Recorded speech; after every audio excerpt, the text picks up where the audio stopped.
ആ ഡോക്ടർ പൽപ്പൂസ്. ഇല്ലെന്നാ ഞാൻ ആ പരീക്ഷ എഴുതുന്നില്ല. എനിക്ക് സത്യം പറഞ്ഞ മൃഗഡോക്ടർ ആവാൻ ആഗ്രഹം.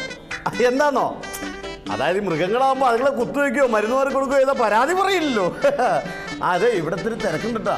ആ കുറച്ച് കഴിഞ്ഞ് വിളിക്കാം. Okay okay okay. ഇവിടെ കമ്പൗണ്ടർ പുഷ്കരാ.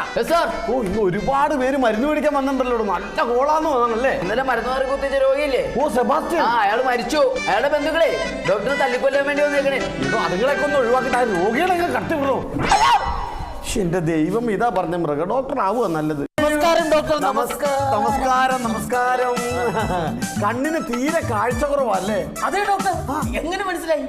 താൻ വാതില് വഴിയല്ല വന്നത്, പിന്നെ ആ ജനല് വഴി അങ്ങോട്ട് കയറി വന്നത്.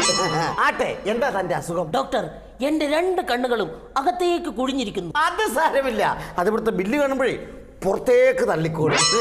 ഡോക്ടർ, ഇതൊക്കെ പോട്ടെ. കഴിഞ്ഞ ഒരു 7 മാസം മുമ്പ് ഞാൻ ഇവിടെ വന്നിരുന്നു. മഞ്ഞപ്പിത്തം